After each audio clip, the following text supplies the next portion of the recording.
분별력을 가지라라는 제목을 가지고 라오디게아 교회에 대한 하나님의 말씀을 두 번에 걸쳐서 나눠서 함께 말씀을 살펴보기 원합니다. 서로 인사할까요? 사랑합니다. 축복합니다. 사랑합니다. 축복합니다. 어떤 여자가 예쁜 꽃을 아주 싼 값에 사게 됐습니다. 너무 좋아하는 거예요. 이 예쁜 꽃이 이렇게 싸게 사다니. 옆에 있는 친구가 야, 꽃을 다 사냐? 나는 꽃은 받는 건 줄 알았는데 이런 얘기를 합니다. 그 여자가 하도 기가 막혀가지고 야, 너 공주병에 걸렸구나 했더니 한술 더 떠서 야, 공주도 공주병에 걸리냐? 그렇게 합니다. 이처럼 올바르게 판단하지 못하거나 잘못 생각하는 것을 가리켜서 착각이라고 하죠. 착각.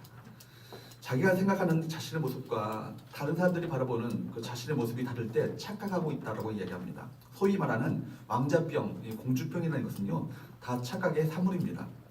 그런데 문제는 뭐예요? 이런 사람들에게 아무리 조언을 하고요, 충고를 해도 듣지 않는다는 거예요. 왜냐하면 자기는 문제가 없다라고 착각하고 있기 때문입니다. 이런 사실은요, 믿음 생활에도 마찬가지예요. 어떤 사람은 믿음이 형편없음에도 불구하고 자신은 대단한 믿음을 가졌다고 착각합니다. 어떤 사람은 사실과 달리 자기 믿음이 최고인 것처럼 생각하고 살아갑니다.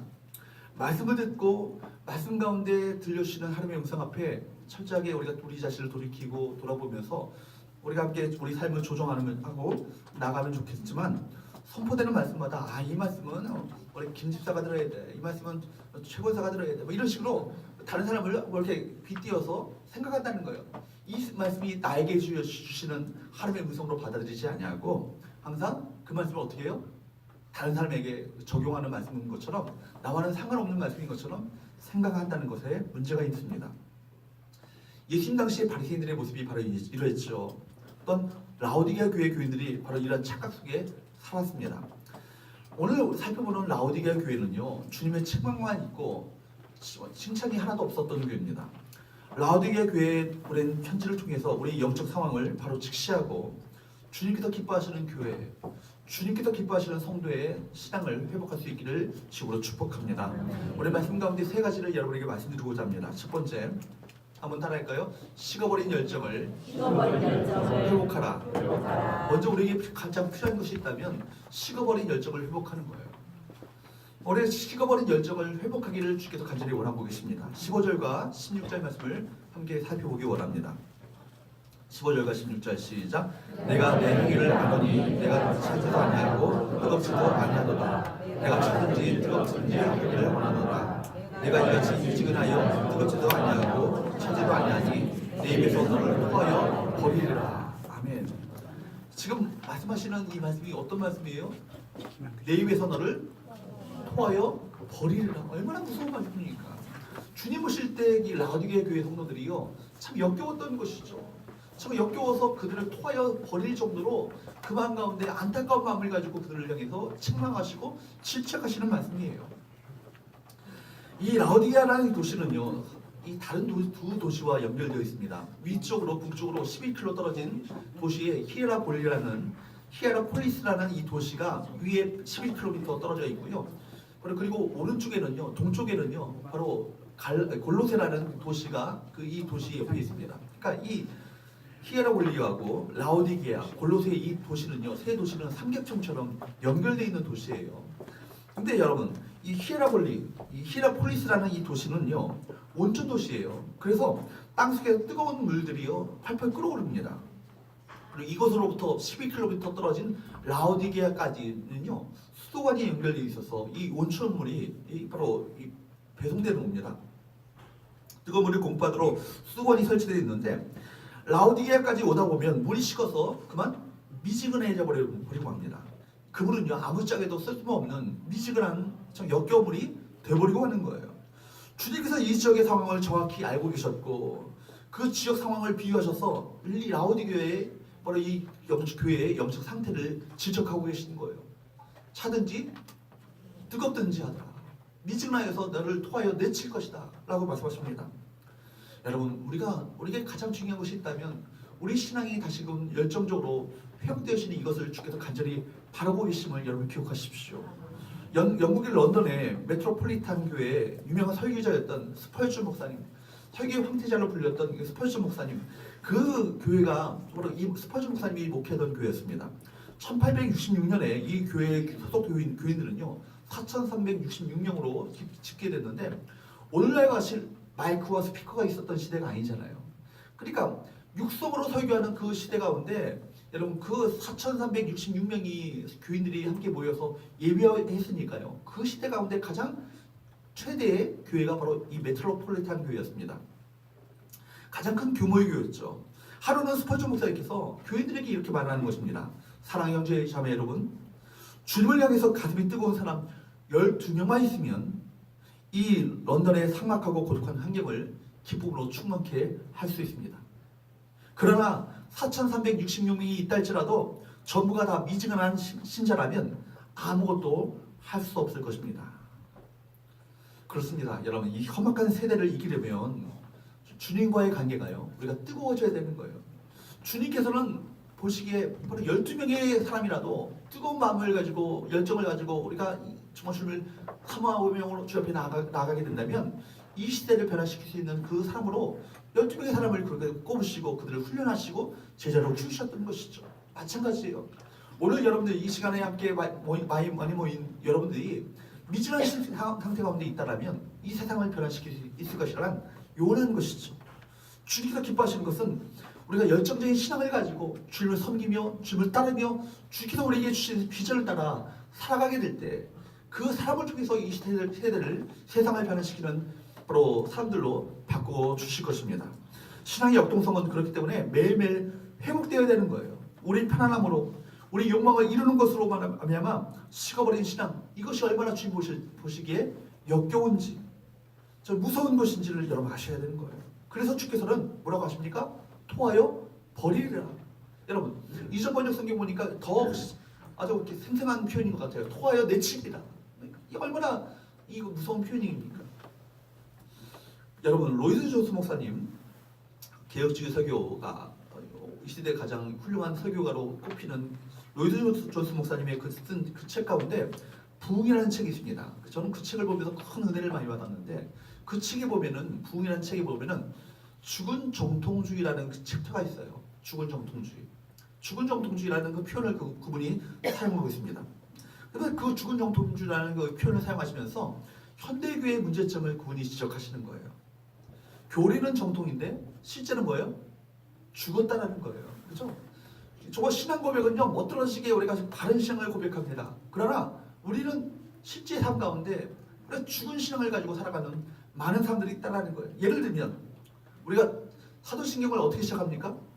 전능하사 천지를 만드신 하나님을 내가 믿습니다. 이거잖아요. 전능하시고 천지를 만드신 하늘과 땅을 만드신 온 우주의 창조주 하나님이심을 내가 믿습니다. 그렇게 믿는데 근데 사실은 우리가 실제 상황에서는요 전능의 하나님은커녕 능력의 하나님조차도 경험하지 못하고 살아간다는 거예요. 보통 때는요 전능하신 하나님에 대해서 믿고 고백하는데 전혀 문제가 없어요. 그런데 정말 나에게 고난이 닥치고 어려움이 닥치고 문제가 닥치게 되면 전능하신 하나님을요 전혀 신뢰하지 않습니다. 온갖 종류의 수단과 방법을 다 동원하지만 그것이 안 되면 절망하고 낙심하는 것, 우리 믿음의 현주소 아니겠습니까? 이것이 바로 죽은 정통주의라는 어떤 그런 표현으로 사용될 수 있다는 것이죠. 다시 말하면 전능하신 하나님에 대한 그분의 신앙은 하나님에 대한 이론의 그 신앙에 불과한 거예요. 하나님은 실제시고 그 하나님이 전능하신 분이시고 창조주이신 하나님, 그분이 바로 나의 하나님이 되신데 이분을요, 그분을 우리 삶 가운데 믿고 신뢰하고나 말미암아 그분을 체험하고 경험하고 살아야 할 것인데 그렇지 못하다는 거예요. 로이드 존스 목사님은요 이걸 가리켜서 죽은 정통주의라, 죽은 정통이라고 얘기합니다. 그러면서 이분은 얘기를 죽은 정통은요 참으로 이단 못지않게 위험한 것이다 이렇게 얘기합니다. 여러분 오늘 살펴보고 있는 라오디게아 교회가 그런 모습 아니었을까요? 정통적인 신앙은 고백했을지 모르겠지만 실제 살아있는 역동적인 신앙은 전혀 찾아볼 수 없는 그런 신앙을 그들이 갖고 있었음을 우리가 본문 가운데 보게 됩니다. 여러분 라오디게아 이 도시는요 아주 이 지역은요 산업이 발달된 도시예요. 그래서 아주 부자 동네입니다. 성도들이 또한 부자였습니다. 여러분 그렇기 때문에 이 교회 안에 이런 얘기는 많았을 것 같아요. 지난달보다 매상이 2배나 되었다 이런 간증들, 이런 얘기들은 넘쳤을 것입니다. 뿐만 아니라 성도들이 부자니까 교회도 당연히 부자였겠죠. 오늘날로 말하면 교회 건물의 사이즈는요 엄청난 사이즈의 건물을 갖고 있고 수백억을 들여서 교회 건물을 세웠고 교회 건물이 대리석으로 치장되어 있는 그런 교회입니다. 그리고 많은 어떤 개척교회도 도왔을 것이고 선교사들도 도왔을 것이고 그래서 우리는 부자라 우리는 부유하여서 부족함이 없다 그렇게 자부했을 것입니다. 그들 나름대로는요 신앙생활을 잘 했다고 그렇게 생각했을 것입니다. 그런데 여러분 그들은 눈이 멀므로 말미암아 무엇이 신앙생활인지도 모르는 거예요. 신앙생활의 본질이 무엇인지도 깨닫지 못한 채 살아가고 있다는 거예요. 이것이 뭐예요? 어떤 교회예요? 오늘날의 현대교회를 가리키는 건 아니겠습니까? 오늘날의 교회는요 과거의 어떤 교회보다도요 부유하고 부자이며 모든 편리한 가운데 우리 살아가고 있습니다. 그럼에도 불구하고 우리 성도들은요 눈이 멀어서 우리 영적인 실상과 실체가 어떤 것인지를 깨닫지 못한 채 안일함과 그 나태함 가운데 살고 있다는 그런 우리 성경의 말씀을 우리가 접하게 되는 것이죠. 그렇기 때문에 여러분 우리가 다시금 영적인 눈을 떠서 우리 이 신앙의 현주소를 다시 한번 돌아볼 수 있기를 축복합니다. 다윗은 이렇게 하나님께 기도했어요. 시편 139편 23절과 24절 말씀을 함께 보도록 합니다. 시작.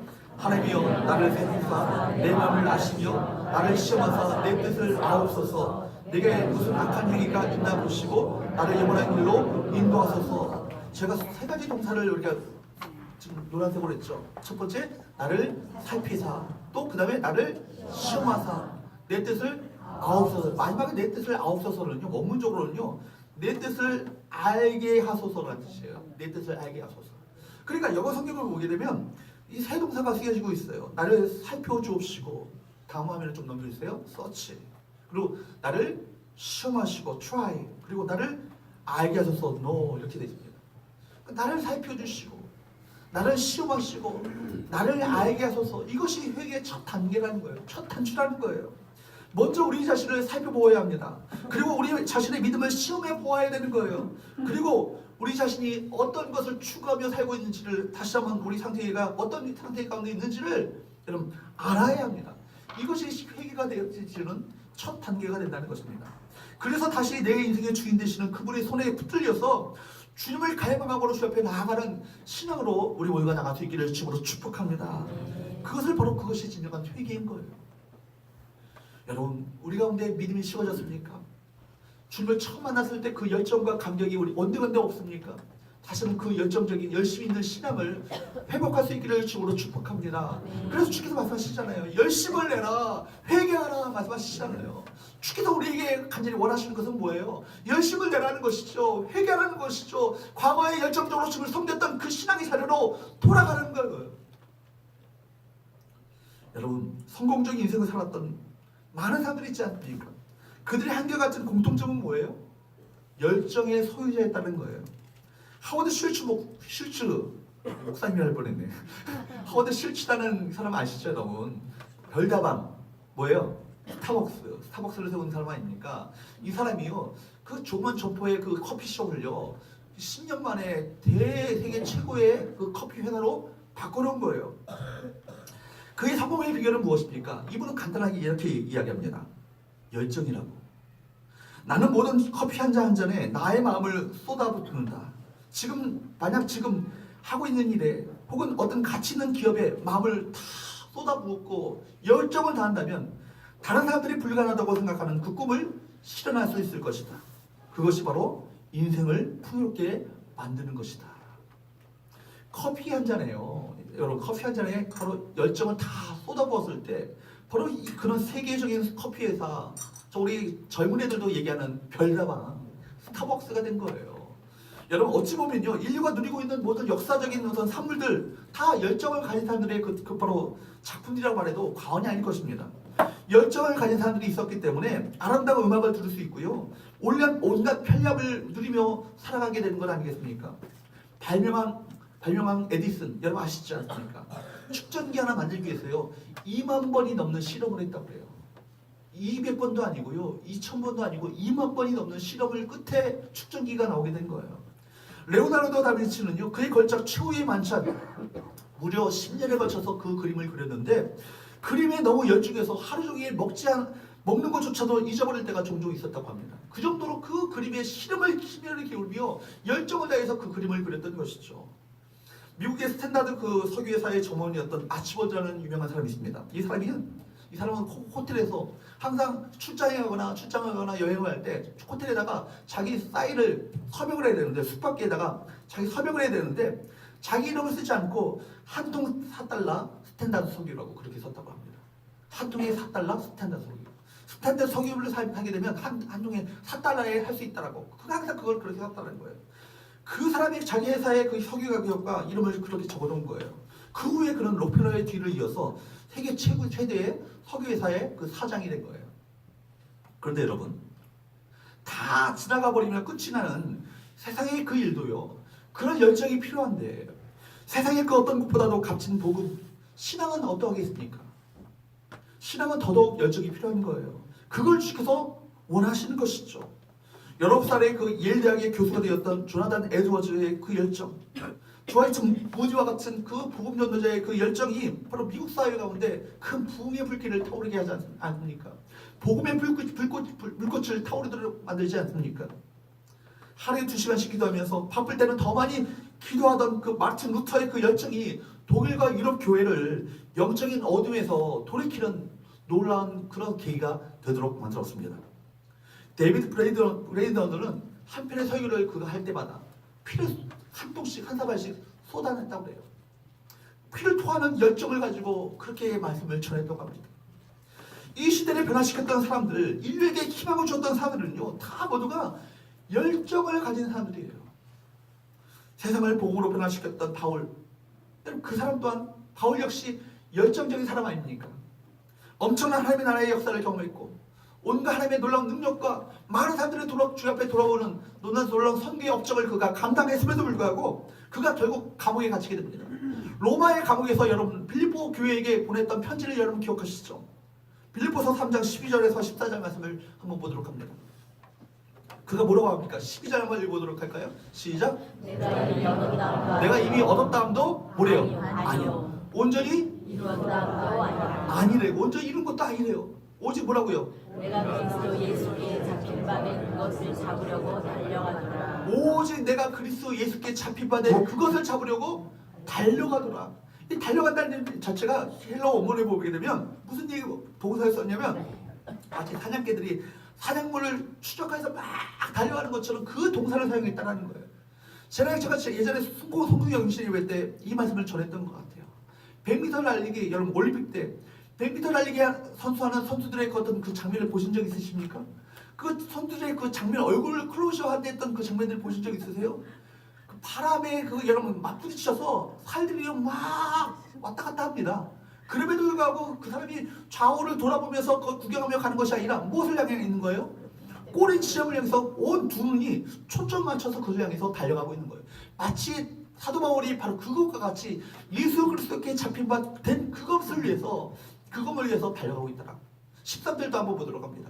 시작. 형제들아 나는 내가 잡은 줄로 여기지 아니하고 오직 한 일, 즉 뒤에 있는 것을 찢어버리려고 앞에 있는 것을 잡으려고 내가 잡은 줄로 여기지 아니하고 세상적으로 볼 때는요 이미 이 사람은 다 잡은 거예요. 이미 귀한 사역들을 감당했어요. 귀한 업적을 이뤘어요. 그런데 그는 아직도 잡은 줄로 여기지 아니하고 오직 한 일 곧 뒤에 있는 것을 잊어버리고 앞에 있는 것을 잡으려고 14절 시작. 그때를 향하여 그리스도 예수 안에서 하나님을 위해서 부르신 분의 상을 위하여 달려가노라. 몸만을 위해서 달려간다는 거예요. 하나님이 부르신 부름의 상, 이 사명의 상을 위해서, 이 비전의 상을 위해서, 소명의 상을 위해서 그가 그걸 온 일생을 다해서 그렇게 달려간다.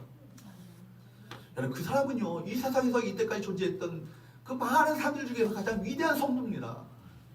그러나 바울은요 자신의 삶에 대해서 언제나 영적으로 불만족한 삶을 살았다는 거예요. 그것은 세상의 물질이나 환경에 대한 것이 아니에요. 하나님 나라 확장이라는 거룩한 불만족을 그가 품었다는 것입니다. 그래서 표대를 향하여 부르심의 상을 향하여 그가 달려갔다라고 그가 고백하고 있었던 것입니다. 바울을 끊임없이 그 인생 가운데 온갖 역경과 고난과 핍박과 환란이 있었음을 불구하고 끊임없이 그를 달려가도록 만드는 것, 그건 뭐예요? 거룩한 불만족, 복음에 대한 열정이 바로 그로 하여금 그 인생을 달려가도록 만들었던 것입니다. 사랑하는 여러분, 우리에게도 이런 열정이 있습니까? 우리에게도 삶에 대한 열정, 사명에 대한 열정, 비전에 대한 열정, 일에 대한 열정이 우리 가운데 필요합니다. 진시엔 도르트 백장은 이런 얘기했어요. 내게는 오직 한 가지 열정이 있다.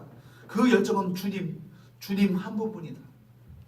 그의 열정이 결국 세상에서 가장 위대한 선교 조직체였던 모라비안 교회를 세우도록 만드는 바로 그 열정이 되도록 만들었다는 것이죠. 여러분, 하나님은 우리 안에 열정을 회복하기를 원하십니다. 아멘. 열정을 회복하기 위해서 첫 걸음은 뭐예요? 우리 자신을 돌아보는 거예요. 그리고 다시금 그 열정을 우리가 회복하도록 먼저 우리 자신을 살펴보고 시험해보고 우리 영적 상태를 아는 것입니다. 잘못된 것이 있다면 돌이키고 회개함으로 말미암아 우리가 식어져 버린 이 열정을 회복하는 저와 여러분 되시기를 주로 축복합니다. 네. 두 번째로 따라할까요? 자만심에서 자만심에서 깨어나라. 깨어나라. 여러분, 우리가 자만심에서 깨어나야 되는 거예요. 그러기 위해서. 그 당시에 라오디게에는요, 그런 부유한 사람들이 있었고 또한 상류 계급에 속한 사람들이 많이 살고 있었습니다. 그렇기 때문에 17절 말씀을 보니까 17절 말씀이 뭐라고 말합니까? 같이 한번 읽어보도록 할까요? 시작. 내가 말하기를 나는 자라 부유하여 부족한 것이 없다 하나 내 공부한 것과 가련한 것과 가난한 것과 눈먼 것과 볼것 있는 것을 알지 못하노라. 나는 부자라 부유하여서 부족한 것이 없다. 그렇게 스스로 얘기했다는 거예요. 문자 그대로 그 도시는 어떤 도시였다고요? 부자 동네예요. 아주 부유한 도시입니다. 그러니까 라오디게아 교회에도 부유한 사람들이 많이 출석했던 부자교회라고 할 수 있어요. 근데 이상하게도요, 물질적으로 우리가 풍요하게 되면요, 현실에 안주하는 경향을 우리 모두가 다 갖고 있어요. 이렇게 되는 이유는 뭡니까? 우리 안에 자리 잡은 높아진 생각이에요. 우리 안에 자만이 있으면 곧 이건 뭐예요? 우리가 보지 못함을 증명하는 것입니다. 이 말씀을요, 세상에서 적당하게 신앙생활하는 사람들에게만 말하는 것이 아님을 여러분 기억하시기 바랍니다. 이거는요, 우리 주님을 잘 따라가고 간다고 얘기하는, 자부하는 저와 여러분이 모두에게 하나님 말씀임을 여러분 기억하시기 바랍니다. 제일 먼저 저 자신, 말씀을 전하는 저 자신에게 해당되는 말씀이고 우리 모두에게 해당되는 말씀이에요. 보지 못하는 것에 가장 첫 번째로 나타나는 현상이 뭐라고요? 자만, 높아진 생각이라는 거예요. 말씀드렸던 것처럼 로이드 존스 목사님의 그 부흥이라는 책에 보게 되면 죽은 정통주의의 가장 전형적인 특징이 과연 무엇인가? 죽은 정통주의의 가장 전형적인 특징은 바로 자만이라는 거예요. 높아진 마음이라는 거예요. 우리 마음이 높아질 때 모든 안 좋은 것이 거기로부터 비롯된다는 것입니다. 그것이 바로 죄의 출발이죠. 자만을 하기 시작하면 눈이 가려지고 죄에 넘어지기 시작하고 결국 그 가운데 하나님의 임재는 거쳐지기 시작합니다. 여러분, 하나님께서 이스라엘 백성들을 택하신 건 뭐예요? 전적인 하나님의 은혜잖아요. 이스라엘이 뭐 자격이 있어서 선택을 받았습니까? 하나님을 위해서 위대한 공로를 쌓고 위대한 헌신을 하고 아름답게 귀한 아름다운 그런 봉사를 했기 때문에 그들이 그 봉사와 현실을 가락하게 보시고 내 백성으로 삼겠노라 말씀하신 것 아니잖아요. 전적인 하나님의 은혜요, 전적인 하나님의 무조건적인 사랑 가운데 그들이 하나님의 백성으로 선택받은 거예요. 그러니까 그들은요, 그 은혜 앞에 겸손해야 했습니다. 겸손하게 주님을 더욱더 갈망함으로 사모함으로 주 앞에 나아가야 했어요. 그런데 뭐예요? 그들은 그 은혜를 여기지 않는 거예요. 내가 너를 택한 것은 강해서가 아니라 오히려 약해서라고 주께서 말씀하시잖아요. 그들은 작은 나라로서 많은 강대국에 둘러싸여 있었던 나라예요. 그런데 하나님은 그들을 택하셨습니다. 그들을 택하셨던 이유는 그 약함을 통해서 결국 하나님의 영광 받으시기 원하셨고 그 약한 가운데 택함을 받은 그 백성들을 통해서 많은 이방 민족으로 하여금 하나님의 사랑이 흘러가기를 원하셨던 하나님의 그 계획이 있으셨습니다. 그런데 왜 이스라엘이 타락하기 시작합니까? 하나님께서 주셨던 그 은혜를 뭘로 생각해요? 특권으로 생각해요. 그래서 여러분, 그들이 무슨 의식 가운데 사로잡혀요? 선민의식 가운데 사로잡히는 거예요. 선민의식. 선택받은 민족으로서 그 의식과 자부심이 있었다라는 거예요. 여러분, 우월감을 갖기 시작합니다. 그럼 다른 사람들을요, 이방인으로, 심지어 이방인들을 뭐라고 불렀다고요? 개라고 불렀다는 거예요. 개처럼 취급했습니다. 여러분, 자신들을 구별된 사람으로 생각하기 시작했습니다. 그래서 그들은 타락했고 하나님을 심판하지 않을 수 없었던 것이죠. 마찬가지예요. 하나님이 저와 여러분에게 많은 은혜를 주셨고 또 저와 여러분에게 오늘도 그 은혜를 베풀고 계십니다. 많은 은혜를 받은 사람이 범하기 쉬운 가장 첫 번째 실수는 뭔지 아십니까? 우리 초점이요, 베풀어진 은혜에만 초점 맞추게 되는 거예요. 그러면 어떻게 돼요? 우리 초점이 베풀어진 은혜에만 머물게 되면 우리 마음이 어떻게 돼요? 높아지기 시작합니다. 그리고 우리 받은 은혜 때문에 다른 사람보다 내가 더 우월하다고 생각하기 쉽다는 거예요. 우리가 다른 사람보다 낫기 때문에 주님 앞에 내가 뭔가를 했기 때문에 주님이 내게 이런 은혜를 베풀어 주셨다고 착각하는 거예요. 그러면 뭐예요? 이스라엘 백성들이 갔던 그 전체를요 똑같이 밟는 거예요. 이게 높아진 마음입니다. 마음이 높아졌다는 것 그 자체가 뭐예요? 눈이 가려졌다는 것이고 볼 것을 못 본다는 거예요. 우리 마음이 교만해지면요 그 자체가 영적인 눈이 가려진 거예요. 사랑하는 여러분, 끝까지 겸손해야 합니다. 아멘. 많은 직분자들이 처음에 그러니까 직분을 받을 때는 얼마나 겸손한 마음으로 하나님 내가 끝까지 순종하겠습니다. 끝까지 겸손하게 섬기겠습니다 라고 시작했던 그분들이 나중에는 교만해져요. 마음이 높아지기 시작하죠. 우울감이 시작해야 됩니다. 마음이 높아지기 시작하면 영적인 눈이 가려져서 마음이 높아지기 시작하면 내 마음 가운데 겸손함이 온데간데 없는 거예요. 교만해지기 시작하는 거예요. 아무리 그런 사람들은요 성경적인 지식이 많아도 아무리 참음이 많아도 아무리 신앙생활을 오래 했다 할지라도 여러분 다 마찬가지예요. 내 마음 가운데 교만이 찾아오고 내 마음 가운데 자만이 있다는 것 그 자체가 뭐예요? 영적으로 눈이 멀었다는 것을 의미하는 것입니다. 이만하면 가질 만한 것들 다 가졌고 근데 모든 것을 내가 누리고 있다라고 자만심에 취했던 라오디게아 교회. 그러나 그 순간부터 그 교회는요 하나님의 손에 붙들릴 필요가 없었던 그런 교회로 전락해버리고 말았다는 것을 여러분 기억하시기 바랍니다. 이 라오디게아 교회, 이 교회는요 많은 학자들이 공통적으로 얘기해요. 오늘날에 주님 오시기 직전에 현대교회의 모습이 바로 이런 모습일 것이다. 모든 것을 다 누리고 있고 안락하게 모든 것을 취하고 있고 모든 것을 내가 갖고 있는 그 자체가 결국 우리가 높아진 마음, 안일에 빠진 마음, 그리고 우리 열정을 식어버린 그런 상태 가운데 전락해볼 수 있음을 여러분 기억하면서 이 시대, 우리 시대를 향한 주님의 경고를 우리가 귀담아 들 수 있기를 주로 축복합니다. 하나님 내게 자만심을 꺾어 주옵시고 더 겸손하게 주의 은혜를 삼하는 그 마음, 그 심령을 내게 허락하여 주옵소서. 하나님 내가 더욱더 겸손하게 주의 은혜 없이는 한순간도 한 시간도 살 수 없는 죄인입니다. 하나님 나를 받아주시고 나를 불쌍히 여기셔서 주님의 은혜에 붙들림바 되어서 주님께서 주신 그 사명을 따라 그것을 향해 달려가는 우리 믿음의 성도를 낼 수 있도록 도와주옵소서. 기도하시는 저와 여러분 되시기를 주로 축복합니다. 마지막으로 세 번째 따라할까요? 영적 분별력을 가지고 자신을 성찰하라. 여러분 무엇이 필요해요? 그렇기 때문에 우리 가운데 영적인 분별력이 필요해요. 영적인 분별력이 있어야 우리 자신을 성찰할 수 있습니다. 영적인 분별력이 있어야 우리가 눈이 멀었다는 것을 깨닫고 다시금 우리가 주 앞에 돌이킬 수 있다는 거예요. 영적인 분별력이 있어야 내가 영적 상태가 어떤 상태 가운데 있는지를 알고 어디서부터 회개할지를 깨닫게 되어지는 거예요. 그들은요 자기 성찰이 없었기 때문에 특별히 영적 분별력이 없었기 때문에 자기 성찰을 할 수 없었고 자기 성찰이 없었기 때문에 자만심에 빠지게 되었습니다. 라오디게아 이 도시는요 크게 여러분 옛날부터 세 가지 큰 자랑거리를 갖고 있었습니다. 하나는요 첫 번째가 은행이에요. 이 라오디게아 도시는요 아주 금과 은을 많이 가진 은행들이 이 도시 가운데 가득했어요. 그래서 뉴욕의 맨하탄과 같은 그런 이 도시가 라오디게아입니다. 눈을 뜨시기 바랍니다. 영적인 눈뿐만 아니라 육적인 눈도 뜨셔야 돼요. 지금 다 보여요. 제가 눈이 감고 계시는 분을 딱 마주치게 되면 석유가 막히거든요. 여러분 은과 금이 많은 은행이 많았던 도시가 어디라고요? 라오디게아예요. 그리고 또한 뿐만 아니라 그래서 AD 60년에 이 소아시아 지역에 큰 지진이 일어났어요. 그래서 많은 도시들이 황폐화되어지고 많은 건물들이 무너지는 그런 일들이 있었는데 굉장히 많이 피해를 받았죠. 근데 라오디게아 주민들은요 로마 황제의 원조를요 거절할 만큼 부유했던 도시가 라오디게아예요. 그러니까 우리 갖고 있는 돈 갖고 얼마든지 우리 도시를 재건할 수 있다라고 그렇게 자부했던 도시가 라오디게아 도시입니다. 또한 이 도시는요 병원으로 유명해요. 무엇으로 유명하다고요? 병원. 특별히 어느 과목이 유명했을까요?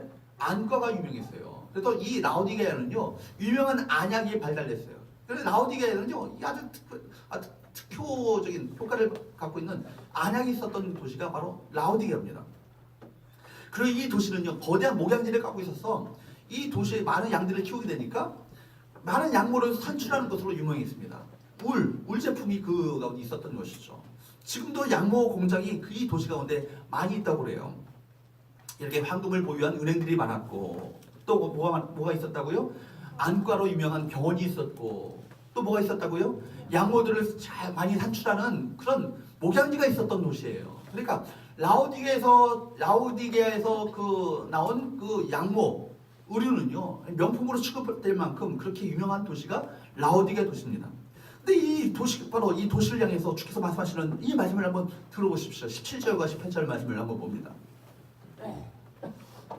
시작. 내가 말하기를 나는 부자라 부유하여 부족한 것이 없다 하나 내 공부한 것과 가련한 것과 가난한 것과 눈먼 것과 벌거벗어 살지 못하는 여러분 17절 보세요. 얘들이 스스로 부자라 부유하여 부족한 것이 없다라고 말하지만 그들의 실상은 어때요? 곤고하대요. 또 어때요? 가련하대요. 또 어때요? 가난하대요. 또 어떻대요? 눈물었대요. 또 뭐 어떻대요? 벌거벗었대요. 실상은 영적인 실상은요 가난하고 곤고하고 가련하고 가난하고 눈멀고 벌거벗은 그 상태를 갖고 있었다는 겁니다. 18절 말씀을 보세요. 시작. 내가 너를 원하노니 내게서 불로 연다는 금을 사서 부유하게 하고 흰옷을 사서 입어 벌거벗은 수치를 보이지 않게 하고 안양을 사서 눈을 달라보게 하라. 18절 말씀을 보니까 이 도시의 상황을 정확하게 알고 계셨던 주님께서 정확하게 그 도시의 상황에 맞대어서 이 영적인 권고를 하고 계시지 않으세요? 내가 너를 권하노니 내게서 무엇을 사서 불로 연단한 금을 사서 부유하게 하라. 그러니까 그들이 금이 없어요? 황금이 없어요? 아니잖아요. 뭐라고요? 근데 이 금은 뭘 말하는 거예요? 불로 연단한 금, 정금과 같은 신앙으로 다시금 무장을 하는 거예요. 열정적인 신앙을 다시 한번 취하라는 얘기죠. 그리고 흰옷을 사서 입어. 그들이 옷이 없었어요? 옷이 있었잖아요. 양모에 얼마나 오늘날로 말하면 밍크 옷들이 있었다는 얘기예요. 얼마나 좋은 고급 의류가 있었다는 얘기입니까? 그런데 그들로 하여금 뭐라고요? 흰옷을 사서 입으라고요. 영적으로 벌거벗은 그들 가운데 순결한 믿음으로 다시금 회복하기를 원하셨던 바로 주의 말씀을 그들에게 하셨던 것이죠. 또 뭐라고 합니까? 무엇을 사서? 안약이 없었어요. 근데 영적인 안약이라는 건 뭐예요?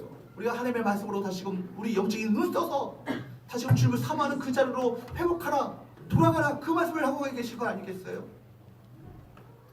여러분, 너희가 실상은 부자로 하지만은 실상은 곤고하고 가난하며 눈이 멀었고 벌거벗었다라고 말씀하시는 주님의 책망의 말씀을 여러분 라오디게 교회는 들어야 되고 우리 또한 그 말씀 앞에 겸허하게 이 말씀을 우리에게 주시는 하나님의 음성으로 들을 줄 알아야 할 줄 믿습니다. 이것이 바로 주님의 선언이에요. 바리새인들 한번 보시더라고요.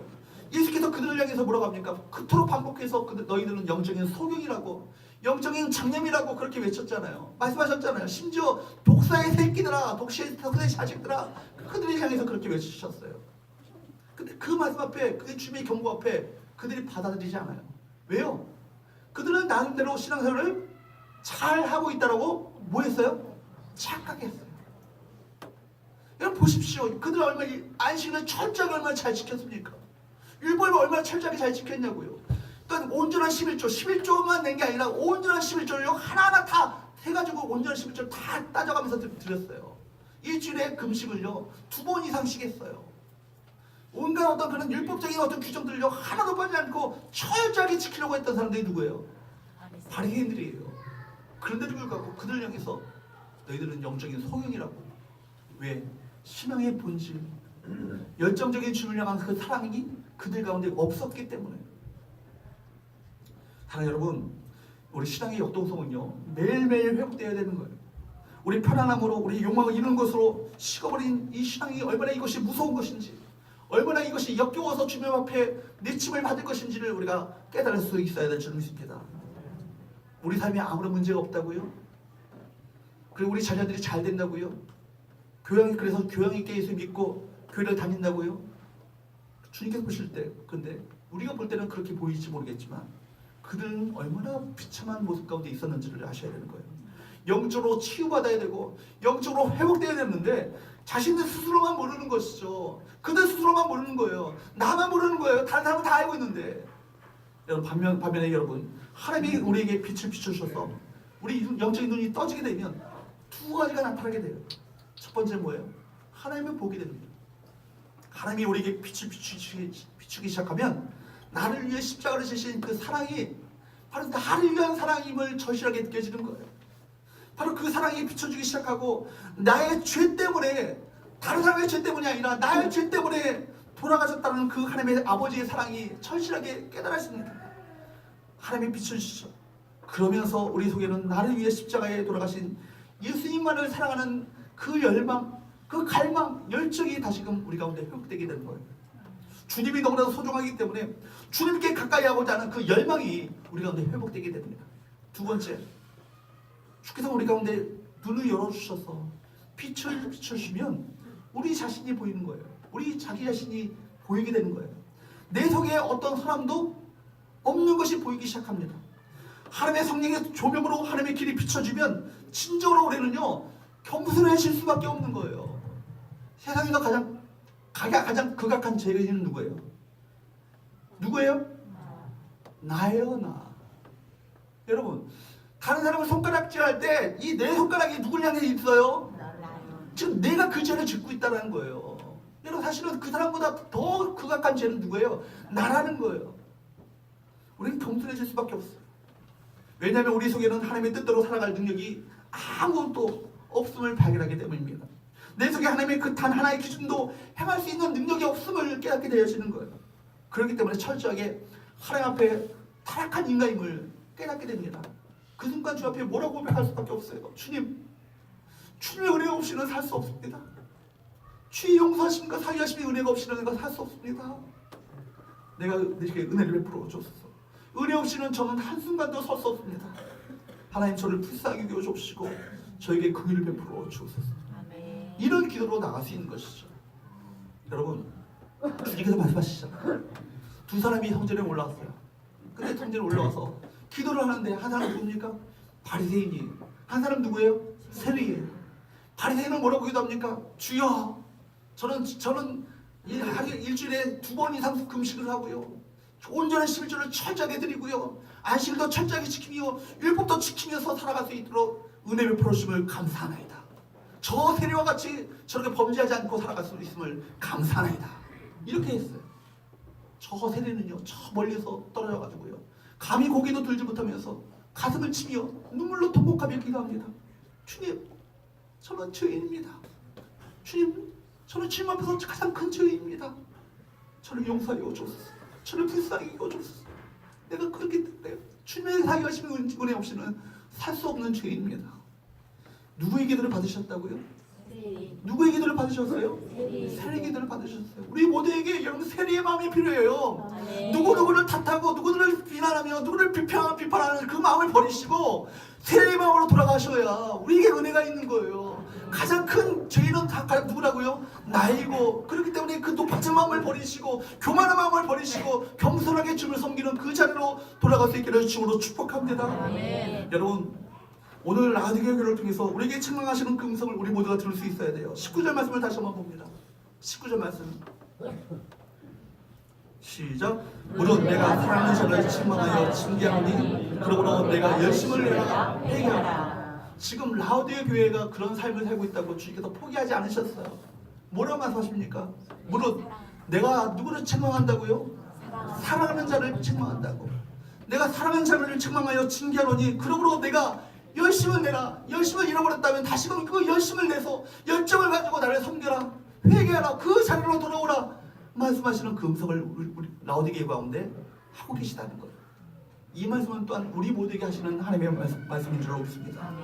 라우디게아 교회를 사랑하셔서 외치시는 주님의 음성, 동일하게 우리를 사랑하셔서 우리에게 외치시는 주님의 음성을 들을 수 있기를 주님으로 축복합니다. 열심을 내십시오. 회개하십시오. 영적 분별력을 가지고 그런 말미암아 하나님의 사람을 사랑하는 마음을 가지고 또한 우리 자신을 영적인 눈으로 정확히 직시하고 바라보므로 말미암아 주님께서 원하셨던 그 열정적인 그 신앙, 그 믿음을 우리 모두가 다시 한번 회복할 수 있기를 주로 축복합니다. 이 말씀을 통해서 우리 모두에게 기회를 주시는 거예요. 다시금 너희가 회개하라. 열심을 가지라. 열정을 가지라. 말씀하시는 이 음성 앞에 우리 모두가 겸손함으로 주여 제가 순종하겠나이다. 열심을 내겠나이다. 열정을 가지겠나이다. 고백하는 저와 여러분 되시기를 주로 축복합니다. 기도하겠습니다.